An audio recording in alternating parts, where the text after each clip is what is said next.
Hi అండి.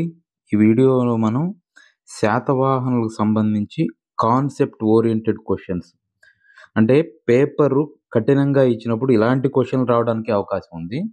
ఇలాంటి క్వెషన్‌లు నేను ఒక 50 తయారు చేశాను. ఈ 50 క్వెషన్‌లు ఒకసారి మనం చూద్దాం. వీటి వల్ల మీకు ఈ టైప్‌లో క్వెషన్స్ అడగొచ్చు అనేది మీకు ఒక ఓవర్ వ్యూ ఏర్పడుతుంది. చూస్తే శ్రీముఖుడి గురించి క్రింది వాటిలో సరికానిది ఏది అని అడిగాడు. శ్రీముఖుడు శాతవాహన రాజ్య స్థాపకుడు. ఇది కరెక్టే. అశోకుడు శ్రీముఖునికి రాయ అని బిరుదు ఇచ్చినట్లు ప్రముఖ చరిత్రకారుడు పివి పరబ్రహ్మ శాస్త్రి అభిప్రాయం అన్నాడు. ఈ స్టేట్మెంట్ తప్పు. ఆన్సర్ ఇది కరెక్ట్ అవుతుంది కానీ సరికానిది అన్నాడు కాబట్టి స్టేట్మెంట్ తప్పు. అశోకుడు 13వ శిలాశాసనం ప్రకారం శ్రీముఖుడు అశోకుడికి సామంతుడు. ఈయన అశోకుడికి రాయ అనే బిరుదు ఇచ్చింది అది కరెక్టే. అయితే ఈ విషయం మనకు తెలియజేసింది ఎవరంటే పివి పరబ్రహ్మ శాస్త్రి కాదు. డీసీ సర్కారు మనకు తెలియజేస్తాడు.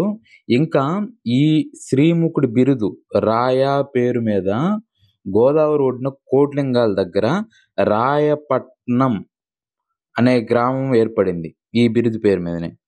ఇంకా మిగతా ఆప్షన్స్ కూడా చూస్తే ఈ శ్రీముఖుడు మొదట జైన మతాన్ని స్వీకరించి ఆ తర్వాత వైదిక మతాన్ని అనుసరించాడు.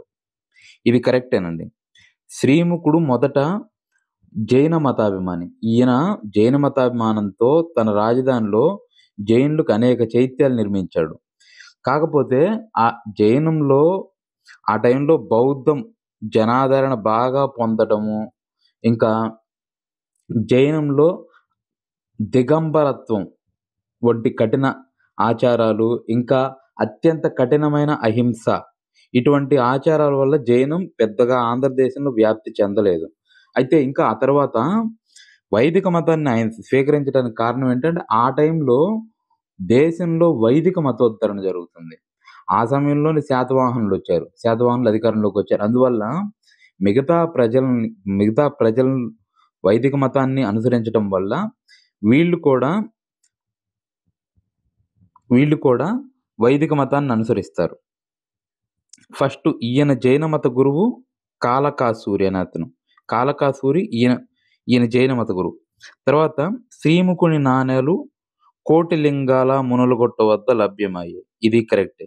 శ్రీముఖుని నాణేలు ఇప్పుడు జగిత్యాల డిస్టిక్ కోటిలింగాల అదేవిధంగా మునులగుట్ట వద్ద లభ్యమయ్యాయి. ఈ స్టేట్మెంట్ కరెక్టే. శాతవాహనుల కాలంలో మహామాత్ర అనే పదం ఏ శాసనంలో కనిపిస్తుందన్నాడు. దానికి ఆన్సర్ ఏంటంటే కన్హేరి శాసనం.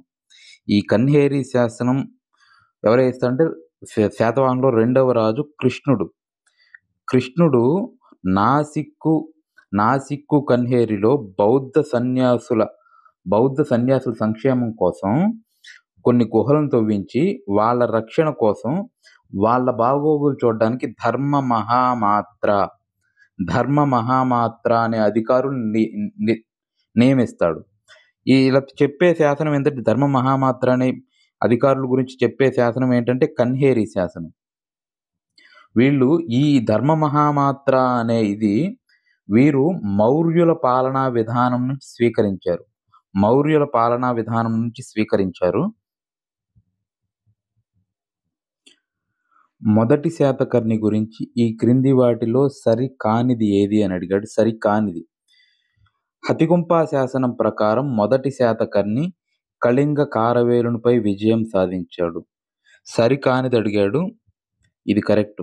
ఎందుకంటే ఈ స్టేట్మెంట్ తప్పు ఆన్సర్ కరెక్ట్. ఒకసారి చూస్తే హతిగుంపా శాసనంలో ఏమని ఉంటుందంటే క్రీస్తు పూర్వం 181లో కళింగ కారవేలుడు కన్నబెన్నా నది మీద దండెత్తి మూషిక నగరాన్ని ధ్వంసం చేశాడు అని ఉంటుంది. హతిగుంపా శాసనం వేయించేది ఎవరంటే కళింగ కారవేలుడు. ఈయన తను శాతవాహన సామ్రాజ్యం మీద దండెత్తి శాతవాహన సామ్రాజ్యంలో మూషిక నగరాన్ని, పితుండ నగరాన్ని ధ్వంసం చేశానని ఈయన తన హతిగుంపా శాసనంలో రాసుకున్నాడు. అయితే మొదటి శాతకర్ణి చుళ్ళకళింగ జాతకం ఏం చెప్తుందంటే మొదటి శాతకర్ణి ఆహ్, మొదటి శాతకర్ణి కళింగ కారవేలునిపై దాడి చేసి విజయం సాధించాడని చొల్లకళింగ జాతకం చెప్తుంది. అస్సకాదీసుని విజయం అంటాడు. అస్సకాదీసుడంటే ఎవరో కాదు, నథింగ్ బట్ ఆయనే మొదటి శాతకర్ణి. అస్సక అంటే ఇప్పటి నిజామాబాద్, బోధన్. మిగతా స్టేట్మెంట్స్ చూస్తే మొదటి శాతకర్ణి 2 అశ్వమేధ యాగాలు, 1 రాజసూయ యాగంతో సహా 20 యాగాలు చేశాడని నానాఘాట్ శాసనం చెప్తుంది. ఇది కరెక్ట్ స్టేట్మెంట్. నానాఘాట్ శాసనంలో ఏమనుంటుందంటే ఈయన అశ్వమేధ యాగాలు చేశాడు, రాజసూయ యాగంతో పాటు 20 యాగాలు చేసి యజ్ఞయాగాలు చేశాడు. ఇంకా 43,000 ఈ యజ్ఞయాగాదుల సందర్భంగా 43,102 గోవులు, 27,000 గుర్రాలను దానం చేశాడని చెప్తుంది. ఇంకా ఈ నానాఘాట్ శాసనంలో ఏమనుంటుందంటే యజ్ఞయాగాదుల గురించి ఆనాటి బ్రాహ్మణులు వైదిక విద్యలను అభ్యసించి వైదిక కర్మలు చేయడంలో సామర్థ్యం వహించారు అని చెప్తుంది ఆ నానాఘాట్ శాసనం. ఆ తర్వాత యజ్ఞయాగాదులు, మొదటి శాతకర్ణి అనేక యజ్ఞయాగాదులు, దానాలు చేశాడు. యజ్ఞాలు చేసిన తొలి శాతవాహన రాజు ఇతడే. శాతవాహన రాజుల్లో ఈయన 3వ రాజు. ఈయన యజ్ఞయాగాదులు చేసిన మొదటి శాతవాహన రాజు ఎవరంటే ఇతనే. ఇది కరెక్ట్ ఆన్సర్. యజ్ఞయాగాదుల సందర్భంగా బ్రాహ్మణులకు అనేక పన్ను మినహాయింపు భూములు ఇస్తాడు. అదేవిధంగా మొదటిసారిగా వెండి నాణేలను దానం చేస్తాడు. ఆ తర్వాత మత్స్య పురాణం మొదటి శాతకర్ణిని మహాన్ మల్లకర్ణి అని పేర్కొంటుంది. ఇది కరెక్టే. మత్స్య పురాణం ఈయన్ని మహాను మల్లకర్ణి అని పేర్కొంటుంది. అదేవిధంగా నానాఘాట్ శాసనం, ఈయన మత్స్య పురాణం ప్రకారం ఈయన బిరుదులు మహాను మల్లకర్ణి. అదేవిధంగా నానాఘాట్ శాసనంలో ఏమని ఉంటుందంటే ఈయన బిరుదులు అప్రతిహత చక్ర, అస్మకాదీశ, దక్షిణ పదపతి, ఏకవీర, శూర ఇలాంటి బిరుదులు ఈయనకుంటాయి. టోటల్‌గా సరికానిది ఏదంటే ఇదవుతుంది.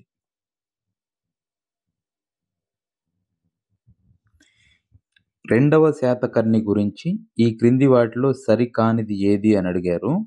ఇది చూస్తే శాతవాహన రాజుల్లో ఎక్కువ సంవత్సరాలు పరిపాలించింది ఎవరంటే రెండవ శాతకర్ణి. మొత్తం 56 సంవత్సరాలు పరిపాలించాడు. ఇది కరెక్ట్. రెండవ శాతకర్ణి కాలంలో ఇది కరెక్ట్. రెండవ శాతకర్ణి గతంలో శాతవాహనులు కోల్పోయిన ప్రాంతాలను తిరిగి వశపరుచుకున్నాడని బిల్సా శాసనం చెప్తుంది అన్నాడు. ఇది కరెక్ట్ ఈ స్టేట్మెంట్.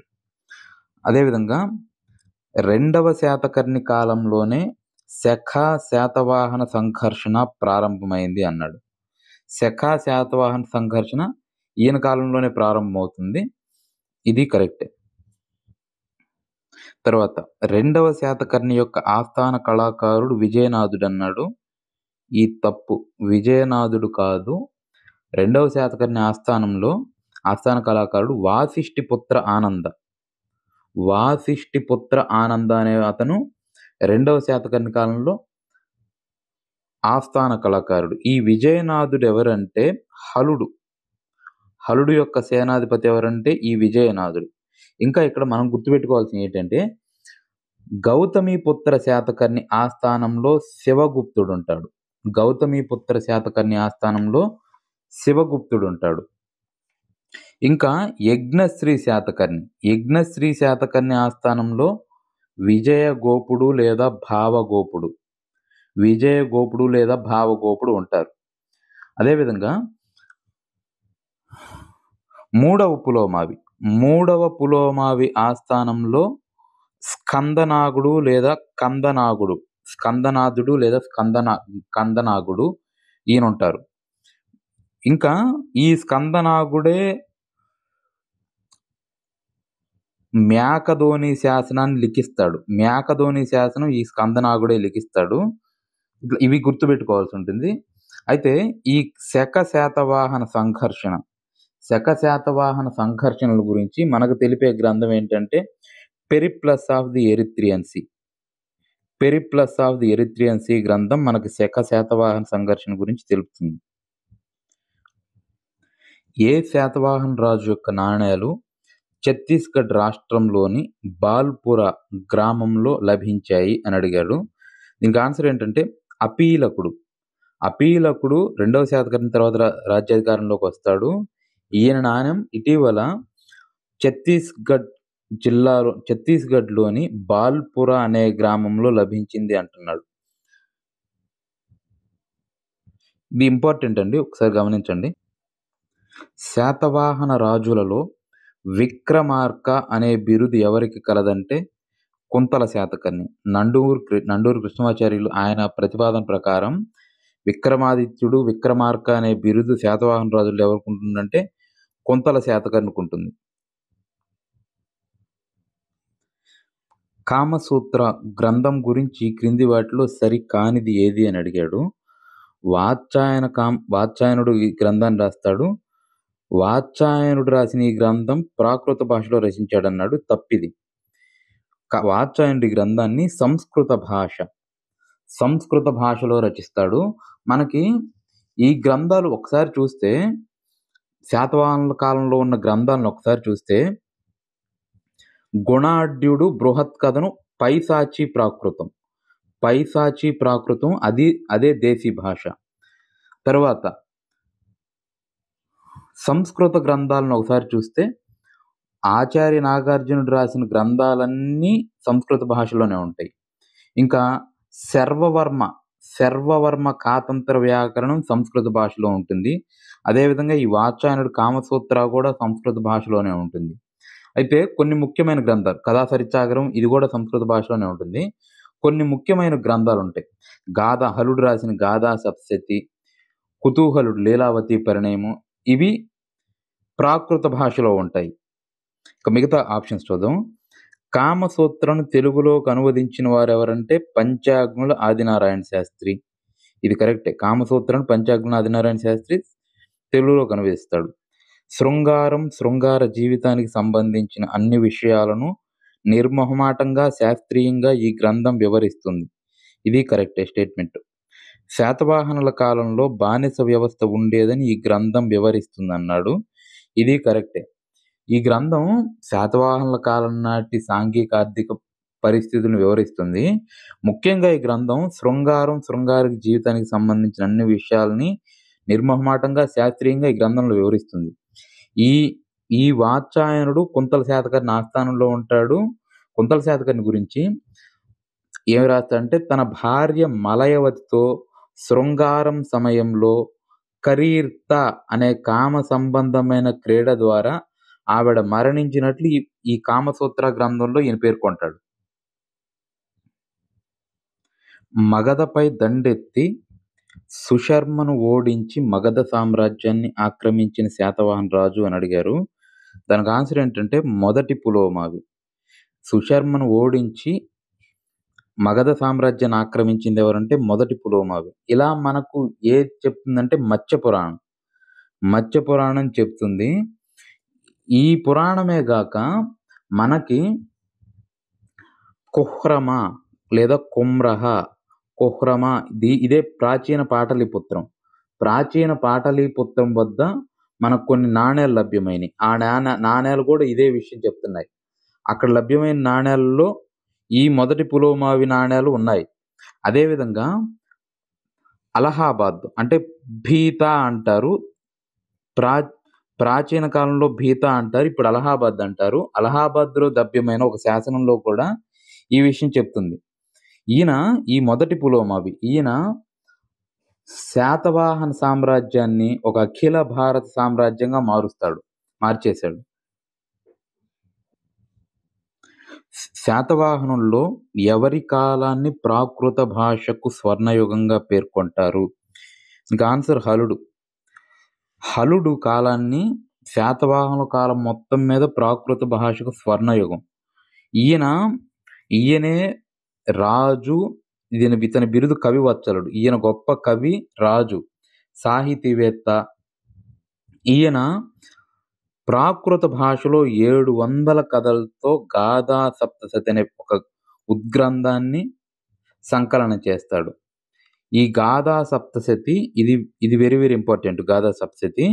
ఈ గాథా సప్తశతిలోనే 700 కథలు ఉంటాయి. అనేక మంది కవులు, కవయిత్రులు మెయిన్ ఈయన రాస్తాడు. ఈ హలుడు గురించి చెప్పాలంటే ఈయన సప్ ఈయన శ్రీలంక రాకుమారి. శ్రీలంక రాకుమారి లీలావతిని అక్కడ శ్రీలంక దేశం మీద దండెత్తి పద్మావతిని ఓడించి ఆమె కుమార్తె లీలావతిని వివాహం చేసుకుంటాడు. అది సప్తగోదావరి తీరంలో ఆ వివాహం జరుగుతుంది. గౌతమీపుత్ర శాతకర్ణి బిరుదులలో సరికానిదని అడిగాడు. ద్విజవర కుటుంబ వివర్ధన ఈ బిరుదు ఉంది.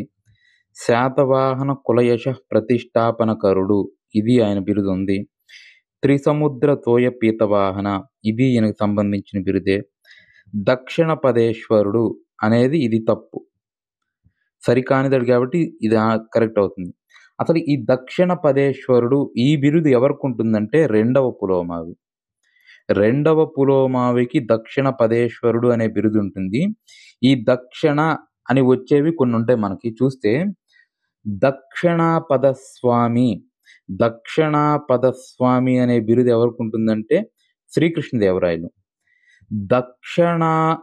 దక్షిణ పదపతి ఈ బిరుదు ఎవరికి ఉంటుందంటే దక్షిణ పదపతి అని 1వ శాతకర్ణికి ఈ బిరుదు ఉంటుంది. వాసిష్ఠిపుత్ర శివశ్రీ శాతకర్ణికి ఈ బిరుదు ఉంటుంది. దక్షిణ పదపతి అనే బిరుదు వాసిష్ఠిపుత్ర శివశ్రీ శాతకర్ణికి ఉంటుంది, 1వ శాతకర్ణికి ఉంటుంది. ఇంకా దక్షిణాది అశోకుడు ఎవరంటే వీరపురుషదత్తుడు. ఇంకా దక్షిణాపతి ఈ బిరుదు ఎవరికి ఉంటుందంటే గుణగ విజయాదిత్యుడు. ఇట్లా దక్షిణ వచ్చినవన్నీ ఒకసారి మీరు రాసుకోండి ఒక చోట. ఇంకా ఒకసారి చూస్తే ఈ బిరుదులు గౌతమిపుత్ర శాతకర్ణికి సంబంధించిన బిరుదులు ప్రతి ఒక్కటి ఇంపార్టెంటే. ఆ బిరుదులన్నీ నేర్చుకోవాలి. ఏదో ఒకటి ఈ టైప్ క్వశ్చన్స్ అడుగుతారు. చూస్తే ద్విజవర కుటుంబ వివర్ధన అంటే అర్థం ఏంటంటే ద్విజులను అంటే బ్రాహ్మణులను రక్షించేవాడు అని అర్థం. శాతవాహన కులయశ ప్రతిష్టాపనకరుడు అంటే అర్థం ఏంటంటే శాతవాహన కులం యొక్క వాళ్ళ కీర్తి ప్రతిష్టలను పెంచినవాడు అని అర్థం. త్రిసముద్ర తోయ పీతవాహనుడు అంటే అర్థం ఏంటంటే ఈ భారతదేశం మ్యాప్ ఇట్లా అనుకుంటే హిందూ మహాసముద్రం, బంగాళాఖాతం, అరేబియా సముద్రం ఈ సామ్రాజ్యాన్ని మొత్తాన్ని ఈయన జయిస్తాడు. అతని గుర్రాలకు 3 సముద్రాల నీళ్లు తాగినాయని అంటారు. అందువల్లే త్రిసముద్ర తోయ పీతవాహనుడు అనే బిరుదు ఉంటుంది ఈయనకి. ఇంకా చూస్తే ఈయన బిరుదులు ఏక బ్రాహ్మణ అనే బిరుదు ఉంటుంది. అంటే అసలైన బ్రాహ్మణుడు అని అర్థం. అదేవిధంగా వినువర్తిత చతుర్వర్ణ సంకర అనే బిరుదు ఉంటుంది. చాతుర్వర్ణంలో వర్ణ సాంకర్యం జరగకుండా చర్యలు చేపట్టాడు ఈయన. తర్వాత క్షత్రియ దర్పమాన మర్దన అంటే శకులు ఆ క్షత్రియుల గర్వాన్ని అణిచివేసినవాడు. అంటే వీళ్ళు బ్రాహ్మణ్స్ కాబట్టి క్షత్రియ దర్పమాన మర్దన అంటే క్షత్రియుల గర్వాన్ని అణిచివేసినవాడు అని అర్థం. తర్వాత వర్ణ సాంకర్య నిరోధక అని ఉంటుంది. వర్ణ సాంకర్యం జరగకుండా చర్యలు చేపట్టాడని అర్థం. తర్వాత క్షహరాట వంశ నిరవశేషకర అని అర్థం. క్షహరాట వంశస్థుల్ని అంటే శకులను ఓడించిన వాడని అర్థం. ఇంకా శక యవ్వన పహ్లవ నిఘాదనుడు అని ఉంటుంది. శకులు యవ్వనులు అంటే ఇండో గ్రీకులను, పహ్లవులు అంటే పార్థియన్ను ఓడించిన వాడు అని అర్థం. ఇంకా ఈయనకు అనేక బిరుదులు ఉంటాయి. ఆగమ నిలయ అని, రామకేశవ అని, బెనాకటక స్వామి అని ఇట్లా రకరకాల బిరుదులు ఉంటాయి. ఈ బిరుదులన్నీ గుర్తుపెట్టుకోవాల్సిందే. వాటిలో నుంచి క్వశ్చన్ రావడానికి అవకాశం ఉంది. గౌతమిపుత్ర శాతకర్ణి గురించి మ్యాక్సిమం శాతవాహనంలో క్వశ్చన్లు అడుగుతున్నారంటే ఒక క్వశ్చన్ ఖచ్చితంగా అడగడానికి అవకాశం ఉంది. కాబట్టి ఇది జాగ్రత్తగా చదువుకోవాలి. రాజధానిని అమరావతి నుండి ప్రతిష్టానపురానికి మార్చాడు అని ఉంటుంది.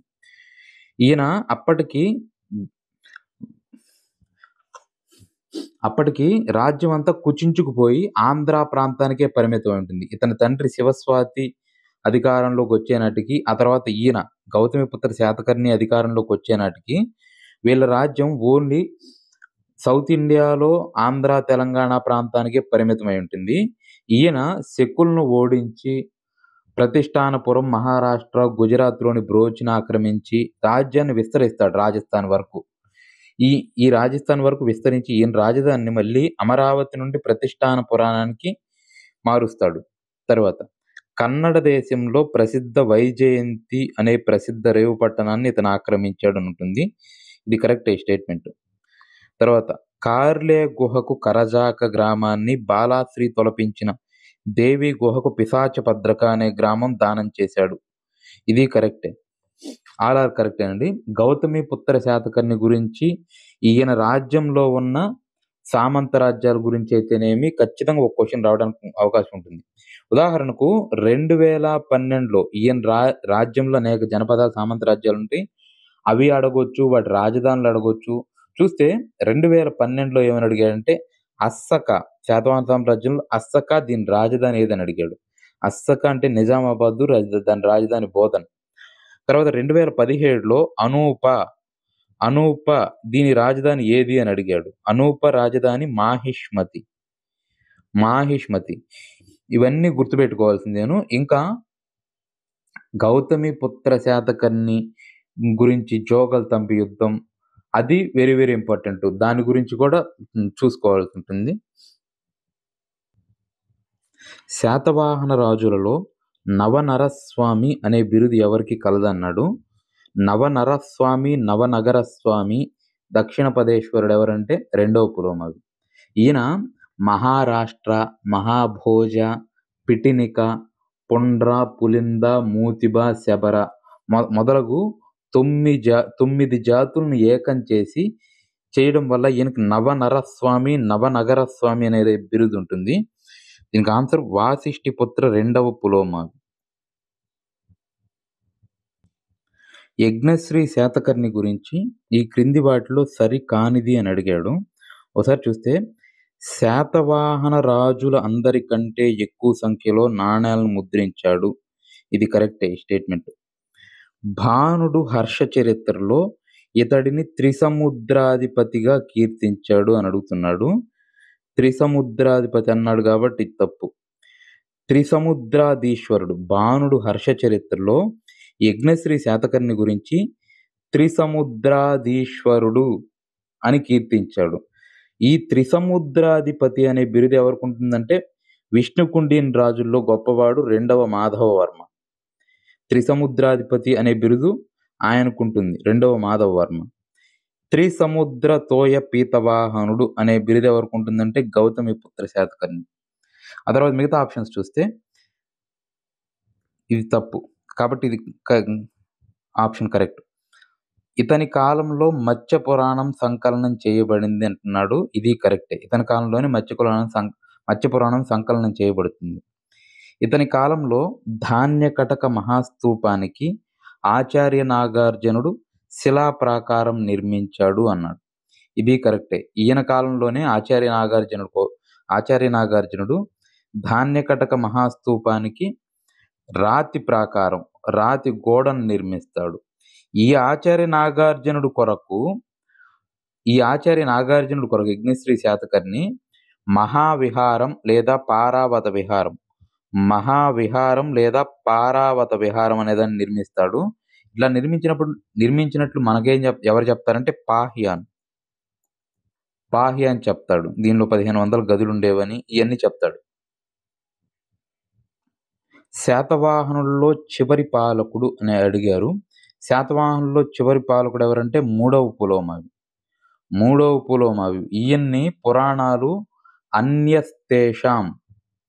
అన్యస్తేషాం అని పిలిచాయి. ఈయన గురించి చూస్తే ముఖ్యంగా ఈయన గురించి చెప్పుకోవాల్సింది మ్యాకధోని శాసనం. ఎవరు వేయిస్తారంటే ఈయన బళ్ళారి జిల్లాలో మేకధోని శాసనం ఇతని సేనాని స్కందనాగుడు వేయిస్తాడు.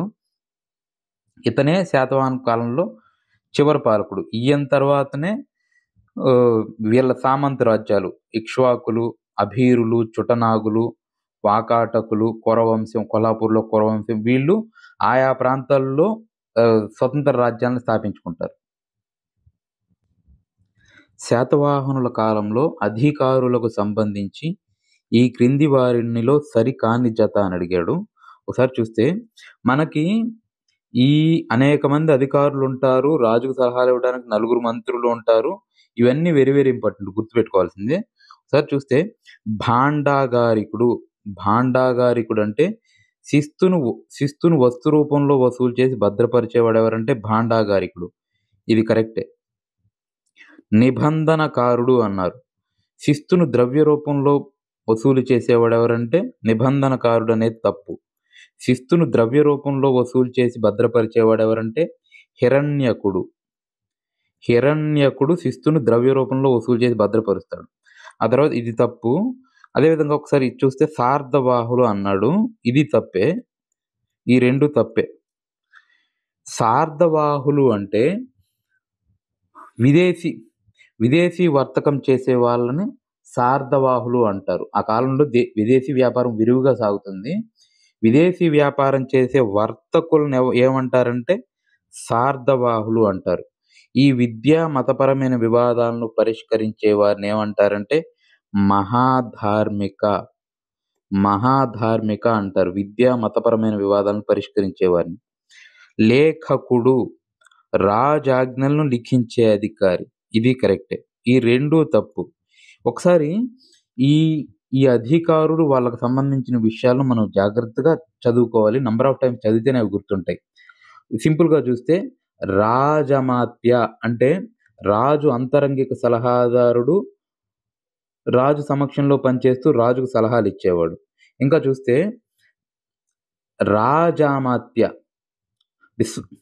రాజమాత్య అంటే రాజు ఆదేశాలు అమలుపరిచేవాడు. సారీ అండి. రాజమాత్య అంటే రాజు సమక్షంలో పనిచేస్తూ రాజుకు సలహాలిచ్చేవాడు. విశ్వాస అమాత్యం అంటారు. ఈయన రాజు అంతరంగిక సలహాదారుడు. ఈయనే ప్రధాని. మహా అమాత్య ఈయన్నే ఆర్థిక మంత్రి అంటారు. ఒక ప్రత్యేకమైన కార్యనిర్వహణ కోసం నియమించబడిన మంత్రులు.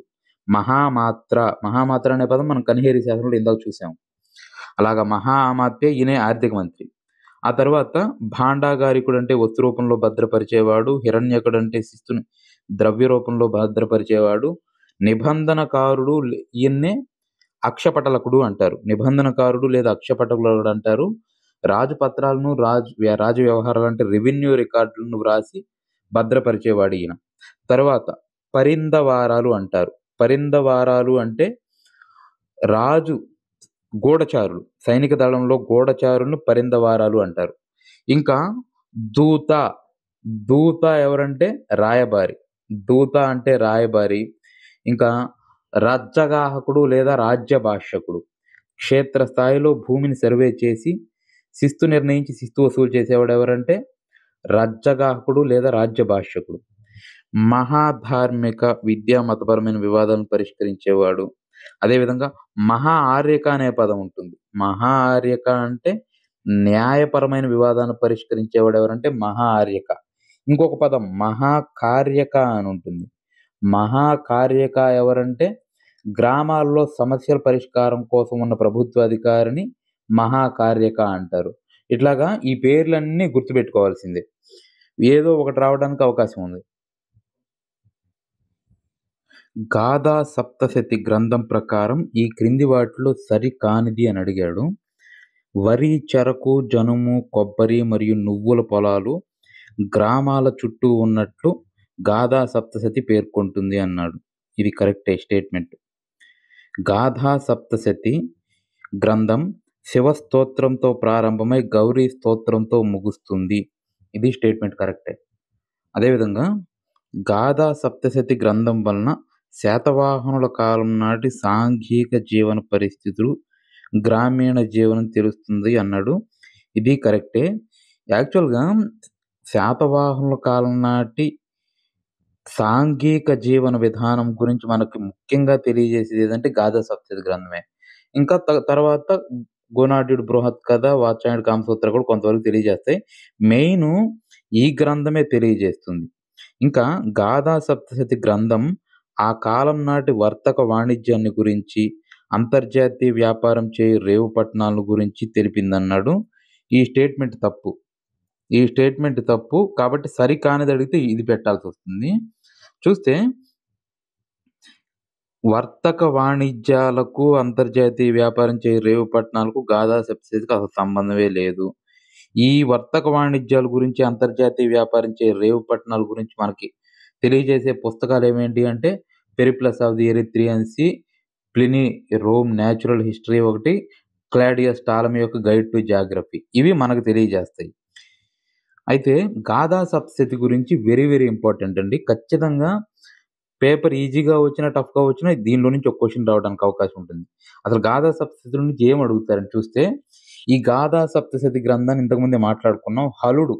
హలుడు ప్రాకృత భాషలో రచించాడు. దీంట్లో 700 గ్రామీణ శృంగార కథలున్నాయి. అనేక మంది కవులు, కవయిత్రులు కలిసి దీన్ని సంకలనం చేస్తాడతను. ఈ గాథా సప్తశతిలోని గాథలను బట్టి మనకేం తెలుస్తుందంటే ఆ కాలం నాటి స్త్రీ పురుషులు ఉల్లాసవంతమైన జీవితాన్ని గడిపారని తెలుస్తుంది. ఇంకా ఆ కాలం నాడు హోలీ, కౌముది మహోత్సవం వంటి పండగలున్నాయని చెప్తుంది. తర్వాత గౌరీ, గణేష, ఇంద్రాది దేవతల ఆలయాల ప్రస్తావన ఉంది. గాథా సప్తశతిలోని ఇది శివ స్తోత్రంతో ప్రారంభమై గౌరీ స్తోత్రంతో ముగుస్తుంది. ఇక్కడ గౌరీ, గణేష, ఇంద్రాది దేవతల ఆలయాల ప్రస్తావన ఈ గాథా సప్తశతి గ్రంథంలోనే ఉంటుంది. ఈ గాథా సప్తశతిలోని పలు గాథలను కొంతమంది అనులక్ష్మి, అనుపమలబ్ధ, మాధవి, రేవతి, కుమారిల, చల్లువ, అమర్రాజు, బోధిస్వ ఇట్లాంటి అనేక మంది కవయిత్రులు ఈ గాథా సప్తశతిలోని కొన్ని గాథలను రాస్తారు. ఈ గాథా సప్తశతిలోనే దేశీ భాషా పదాలైన అత్త, అద్దం, పిల్ల, పంది, పత్తి, కుసుమ, పొట్ట, తుప్ప, వేంట ఇట్లాగా మనకి దేశీ భాషా పదాలు అంటే తెలుగు భాషా పదాలు ఈ గాథా సప్తశతిలో మనకు కనిపిస్తాయి. ఈ గాథా సప్తశతిలో శ్రీకృష్ణుడి లీలలు, రాధాకృష్ణుల ప్రణయగాథలు, లక్ష్మీనారాయణుల గురించి ఈ గాథా సప్తశతిలోనే ప్రస్తావిస్తుంది. ఇంకా రాధ పాత్ర, మధుర భక్తికి ప్రతీకగా నిలిచిన రాధ పాత్రను భారతీయ వాంగ్మయంలో ప్రవేశపెట్టిన గ్రంథం ఏదంటే ఈ గాథా సప్తశతి. ఆ కాలం నాటి గ్రామీణ జీవన పరిస్థితుల్ని చక్కగా వివరిస్తుంది. ఇంకా భానభట్టు ఏమంటాడంటే ఈ గ్రంథం సంస్కృతాంధ్ర మహాకవులకు మార్గదర్శకంగా నిలిచింది అంటాడు భానుడు తన హర్షచరిత్రలో ఈయన ప్రశంసిస్తూ సంస్కృతాంధ్ర మహాకవులకు ఈ గ్రంథం మార్గదర్శకంగా నిలిచిందని ప్రస్తావిస్తాడు. శాతవాహనుల జన్మస్థలం గురించి చరిత్రకారుల అభిప్రాయాలు క్రింది వాటిలో సరికానిదేదని అడిగాడు. శాతవాహనుల జన్మస్థలం గురించి ప్రతిసారి ఒక క్వెషన్ ఖచ్చితంగా అడుగుతున్నాడు. ఇవి జాగ్రత్తగా చూసుకోవాలి. వాళ్ళు అసలు ఆ ప్రాంతాన్ని ప్రతిపాదించడానికి కారణం కూడా మీకు తెలిసి ఉండాలి. చూస్తే ప్రతిష్టానపురం పిటి శ్రీనివాస అయ్యంగార్ ఇది కరెక్టే. దీనికి ఆయన ఏమంటాడంటే తొలి శాతవాహనుల శాసనాలన్నీ నాసిక్, మహారాష్ట్ర ప్రాంతంలోని లభ్యమైనవి. ప్రతిష్టానపురం మహారాష్ట్రకు సంబంధించింది. మహారాష్ట్రలోని తొలి శాతవాహనుల శాసనాలన్నీ ఇక్కడే లభ్యమైనవి. ఇంకా వీళ్ళు శాసనాల్లో మహారాష్ట్ర ప్రాకృత భాషను వాడారు వీళ్ళ శాసనాల్లో. అందువల్ల అదొక కారణం అంటాడు. ఇంకా రెండవ పులోమావి వాసిష్ఠపుత్ర పులోమావి నవరాష్ట్రం ఇందాక మనం మాట్లాడుకున్నాం. 9 తెగల్ని ఏకం చేసి నవరాష్ట్రాన్ని 9 తెగల్ని ఏకం చేసి నవనగర స్వామి అనే బిరుదులను పొందాడు. అందువల్ల వీళ్ళు ప్రతిష్టానపురం మహారాష్ట్రకు సంబంధించిన వారని ఏం చెప్తాడు. వివి మిరాసి విదర్భ అంటాడు. వివి మిరాసి విదర్భ అనటానికి కారణం ఏంటంటే, గౌతమిపుత్ర శాతకర్ణికి బెన్నకటక స్వామి అనే బిరుదుంది.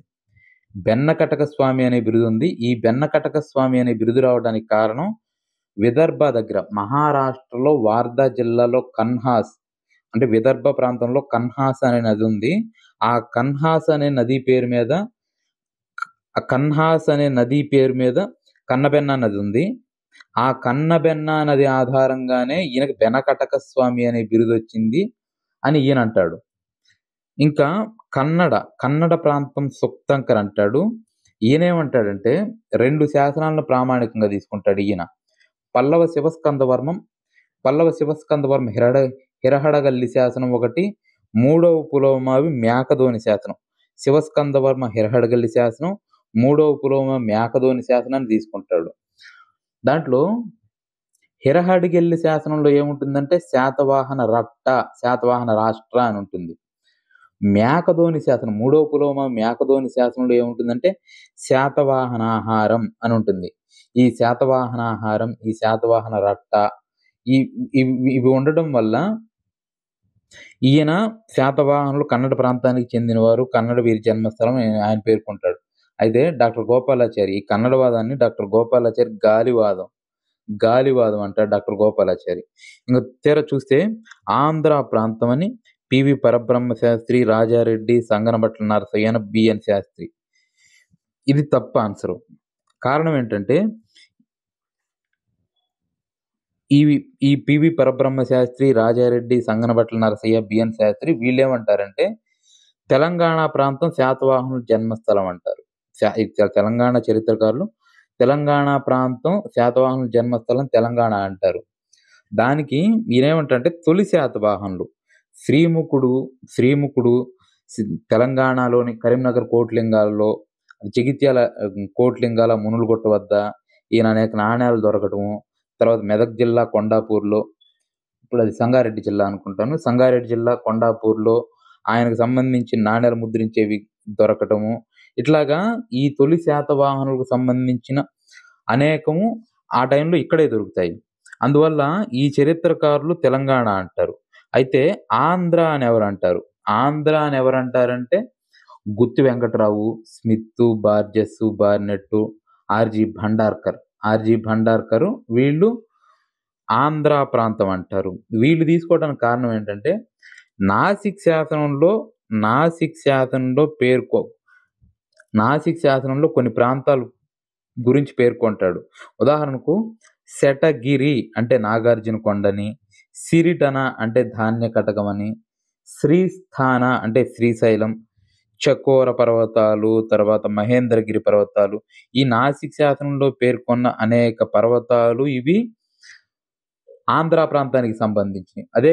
అంతేకాకుండా హలుడు వివాహం సప్తగోదావరి తీరంలో ద్రాక్షారామంలో జరుగుతుంది. ఆయన తన మాతృ ప్రాంతంలో వివాహం చేసుకున్నాడు కాబట్టి ఇది వీళ్ళు ఆంధ్ర ప్రాంతానికి చెందిన వారులే అని చెప్పి ఈ స్మిత్, బార్జెస్, బార్నెట్, భండార్కర్ పేర్కొంటారు. ఈ జన్మస్థలం గురించి ఖచ్చితంగా ఒక క్వశ్చన్ వస్తూనే ఉంటుంది. అదొకసారి మీరు చూడాలి. ఇదొకసారి చూస్తే శాతవాహనుల కాలంలో శ్రేణి వ్యవస్థకు సంబంధించి సరికానిది అని అడిగాడు. చూస్తే శాతవాహనుల కాలంలో మొత్తం 18 శ్రేణులున్నాయి. ఈ 18 శ్రేణుల్లో ప్రతిసారి ఈ 18 శ్రేణుల నుంచి ఒక క్వశ్చన్ వస్తుంది. నేను ఈ బిట్స్ ఫ్రేమ్ చేసినప్పుడు నేను పాత ప్రీవియస్ క్వశ్చన్ పేపర్స్ని దగ్గర పెట్టుకొని అసలు ఏ ఏరియాస్ నుంచి బిట్స్ ఇస్తున్నాడు అది చూసుకొని ఈ బిట్స్ ఫ్రేమ్ చేశాను. మీరు ఈ బిట్ వచ్చిందంటే ఈ బిట్ ఏరియా మొత్తం చదవమని అర్థం. నేను ఇచ్చిన బిట్స్ అన్ని ఆ ఏరియాస్ మొత్తం మీరు చదవాల్సిందే. ఉదాహరణకు ఈ 18 రకాల శ్రేణుల నుంచి 2008లో క్వశ్చన్ ఉంది, 11లో క్వశ్చన్ ఉంది, 17లో క్వశ్చన్ ఉంది. ఇట్లాగా ప్రతిసారి ఒక క్వశ్చన్ ఇస్తున్నాడు ఖచ్చితంగా. చూస్తే హాలికలు వ్యవసాయదారులు ఇది కరెక్టే, కొలికలు నేత పనివారు ఇది కరెక్టే, వధికలు వడ్రంగులు ఇది కరెక్టే, సౌందికులు అంటే సుగంధ ద్రవ్యాలు తయారు చేసేవాడున్నారు ఇది తప్పు. సౌందికులు అంటే సుగంధ ద్రవ్యాలు తయారు చేసేవారిని గధికలు అంటారు. గదికలంటే సుగంధ ద్రవ్యాలు తయారు చేసేవాళ్ళు. అదేవిధంగా సౌందికులు అంటే కల్లు గీయువారు. కల్లు గీత వారిని సౌందికులు అంటారు. ఇక ఒకసారి మిగతా శ్రేణులు ఒకసారి చూస్తే కులారులు అంటే కుమ్మరులు. కులారులు అంటే కుమ్మరులు. తిలపిష్టకులు. తిలపిష్టకులు అంటే తెలికవారు, తైలం తీసేవారు. ఇంకా కసకరులు అంటే కంచు పని. కసకరులు అంటే కంచు పని. తర్వాత కమారులు అంటే కమ్మరులు. కమారులు అంటే కమ్మరులు. వెజ అంటే వైద్యులు. తర్వాత రజ్జగాహకుడు అంటే భూమిని సర్వే చేసే అధికారి. చంకుకారులు. చంకుకారులు అంటే చర్మకారులు. సువర్ణకారులు అంటే కంసాలులు. కంసాలుల్ని సువర్ణకారులు అంటాం. వధికలంటే వడ్రంగులని. ధన్యకలంటే ధాన్య వ్యాపారులని. పరిందవారాలంటే గూఢచారులు. ఇట్లాగా 18 రకాల శ్రేణులు. దస్సక అంటే మత్స్యకారులు. ఇట్లాగా 18 రకాల శ్రేణుల గురించి మీరు గుర్తుపెట్టుకోవాల్సి ఉంటుంది. శాతవాహనుల కాలం నాటి సామాజిక, ఆర్థిక, మత పరిస్థితుల నేపథ్యంలో క్రింది వానిలో సరైనది కాని దానిని గుర్తించండి అన్నాడు. శాతవాహన రాజులు హిందూ మతాన్ని అనుసరించిన వారి రాణులలో కొందరు మాత్రం బౌద్ధ మతం అనుసరించారు. ఇది కరెక్టే. మనకు బౌద్ధ మతం అనుసరించిన రాణి ఎవరంటే గౌతమి బాలాశ్రీ. శాతవాహనుల కాలంలో చతుర్వర్ణ వ్యవస్థ అమల్లో ఉండేది అన్నాడు. ఇది కరెక్టే. శాతవాహనుల కాలంలో చతుర్వర్ణ వ్యవస్థ అమల్లో ఉంది. బ్రాహ్మణులు, క్షత్రియులు, వైశ్యులు, శూద్రులు 4 వర్ణాల వాళ్ళు ఉన్నారు. ఆ కాలంలో స్త్రీలు తక్కువగా చూడబడ్డారన్నాడు. ఇది తప్పు స్టేట్మెంట్. ఇది తప్పు స్టేట్మెంట్. ఎందుకనేది చూద్దాము. ఆ కాలంలో నౌకా వాణిజ్యం అమల్లో ఉంది అన్నాడు. ఇది 2008 గ్రూప్ 2లో అడిగిన క్వశ్చన్ అండి. నౌకా వాణిజ్యం అమల్లో ఉంది. నౌకా వాణిజ్యం ఉచ్చ స్థితిలో ఉంది. ఈ స్త్రీలు తక్కువగా చూడబడలేదు. స్త్రీలకు చాలా ఉన్నత స్థానం కల్పించారు. వాళ్ళకి మత స్వేచ్ఛ ఇచ్చారు. నచ్చిన మతాన్ని స్వీకరించడానికి స్వేచ్ఛ ఇచ్చారు. అదేవిధంగా ఈ స్త్రీలు యజ్ఞయాగాదుల్లో పాల్గొనేవాళ్ళు. ఆ కాలంలో అనేక మంది మహిళా కవయిత్రులున్నారు. రేవతి, మాధవి, అనులక్ష్మి, అనుపమలత ఇట్లాగా అనేక మంది మహిళా కవయిత్రులున్నారు. మహిళలకు ఆస్తి హక్కు ఉంది. ఆస్తి హక్కు ఉండటం వల్లే గౌతమి బాలాశ్రీ అనేక విహారాలకు దాన ధర్మాలు చేసింది. విష్ణుదత్త అనే మహిళ నాసిక్ విహారానికి 3500 కర్షపణాలని దానంగా ఇస్తుంది. అట్లాగా ఉంటుంది. ఇప్పుడే చూసాము. శాతవాహనుల కాలం నాటి సామాజిక పరిస్థితుల నేపథ్యంలో క్రింది వానిలో సరైనది కానిది అన్నాడు. శాతవాహనుల కాలంలో మహిళకు ఆస్తి హక్కు కల్పించబడలేదన్నాడు. ఇది తప్పు. ఆన్సర్ ఇదే అవుతుంది. మహిళలకు ఇప్పుడే మాట్లాడుకున్నాము. మహిళలకు ఆస్తి హక్కు కల్పించారు. ఆ కాలం నాటి మహిళలు అనేక మంది మహిళలు చాలా దాన ధర్మాలు చేశారు. ఇట్లాగా తర్వాత చూస్తే స్త్రీలకు ఉన్నత స్థానం కల్పించబడింది. స్త్రీలు తమ భర్తలతో యజ్ఞయాగాదుల్లో పాల్గొనేవారు. కరెక్టే. నానాఘాట్ శాసనంలో దేవి నాగానిక వేయిస్తుంది. అప్పుడు ఆవిడ ఈ యజ్ఞయాగాదుల్లో పాల్గొంటుంది తన భర్తతో పాటు. బ్రాహ్మణులకు అత్యున్నత స్థానం కల్పించబడింది. బ్రాహ్మణులు వైదిక విద్యలు నేర్చుకొని వైదిక కర్మలు చేయడంలో నిర్వహించేవారు నానాఘాట్ శాసనం పేర్కొంటుందన్నాడు. ఇది కరెక్టే. అదేవిధంగా స్టేట్మెంట్ కరెక్టే. ఉమ్మడి కుటుంబ వ్యవస్థ ఉండేది. అయినప్పటికీ వీరు ఉమ్మడి వృత్తిని చేపట్టలేదన్నాడు. ఉమ్మడి కుటుంబ వ్యవస్థ ఉంది. అయినప్పటికీ వీరు ఉమ్మడి వృత్తిని చేపట్టలేదు. ఇది కరెక్టే. ఉమ్మడి కుటుంబ వ్యవస్థ గురించి భీమికుడు అనే చర్మకారుడు ఉంటాడు. భీమికుడు అనే చర్మకారుడు తన కుటుంబ సమేతంగా అమరావతి స్తూపాన్ని సందర్శించుకొని పూర్ణ కుంభాన్ని సమర్పిస్తాడు. శాతవాహనుల కాలం నాటి సామాజిక పరిస్థితుల నేపథ్యంలో ఈ క్రింది వాటిలో సరైనది కానిది అని అడిగాడు. చూస్తే శాతవాహనుల కాలంలో బానిస వ్యవస్థ గురించి వాత్స్యాయనుడి కామసూత్ర గ్రంథంలోను, బానిస వ్యాపారం గురించి గుణాఢ్యుడి బృహత్ కథలోను పేర్కొనబడింది. ఇది కరెక్టేనండి. బానిస వ్యవస్థ గురించి వాత్స్యాయనుడి కామసూత్రాలో ఉంటుంది. వ్యాపారం గురించి గుణాఢ్యుడి బృహత్ కథలో ఉంటుంది. ఇది కరెక్టే. శాతవాహనుల కాలంలో నర్తకీమణులు అలంకరణకు వాడిన మైపోతను అరదళం అంటారు. ఇది 2019 గ్రూప్ 2 క్వశ్చన్. మైపోతను అరదళం అంటారు. ఇది కరెక్టే. అదేవిధంగా అమరావతి శిల్పాలలో శాతవాహనుల కాలం నాటి సాంఘిక జీవనం కనిపిస్తుంది అన్నాడు.